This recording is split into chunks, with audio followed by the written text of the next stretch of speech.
nasa second day na tayo ng ating intensive training on 3 massage modalities, which are Swedish massage, Hawaiian Lumi-Lumi massage, and the Pisil, or the Filipino version of the Japanese Shiatsu. So in this video, we could see gumagawa na yung ating mga mag-aaral at they are continually doing their practice as I have laid the basics of all the 3 massage modalities. And we hope in the next few days ay magkakaroon na ng mastery of the 3 massage modalities na na-mention natin kanina. So, ang tabayanan na iba pang maging kaganapan ng mga pagsasanay ng ating mga mag-aaral patungkol dito sa kanilang paghahanda. Like what I said, I always make documentation, but I don't necessarily put in the names para hindi nag-issue ng basta lang para lang you could always have a regulator of the tingnan, yung mga activity natin, yung mga lessons natin, things you have learned, effect those, mga sinabi ninyo para base yan ng learning. Okay, tuloy tayo. Basta yun yung ano natin is, like I said kanina, I'm very impressed about your performance. Ang akin lang is, prayer ko lang is sustain nyo lang. Because this is just the beginning. Nagsisimula pa lang kayo. So, hindi pa ito yung gera. Hindi pa yung labanan.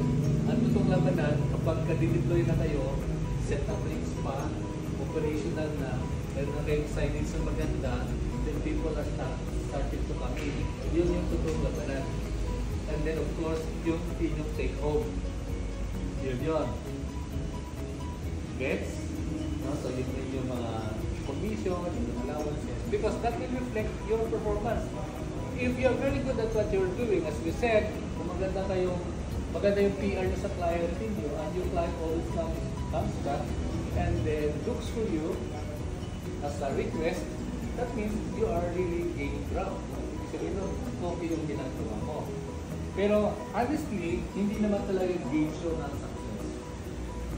Money is not for me, is not the immediate gauge. Kasi ang pera hindi naman agad yan accumulate. Kasi katulad ko, nagpapasaya ko, ang sarap ng massage ni Fatima Wan.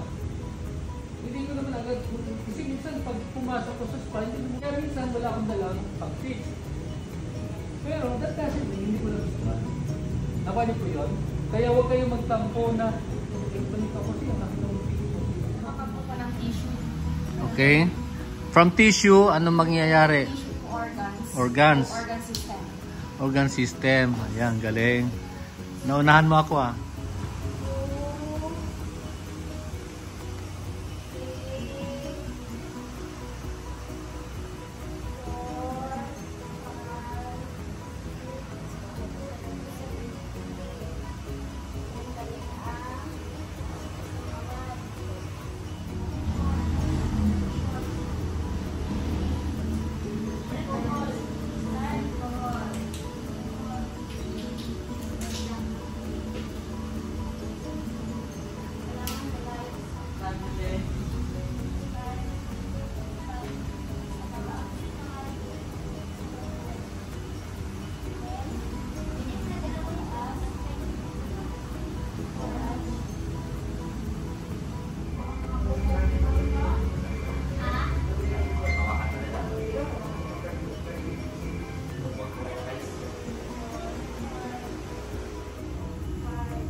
Well, that ends our footage for today sa second day ng pagsasana na ito. As nasabi natin kanina, tuloy-tuloy pa rin tayo.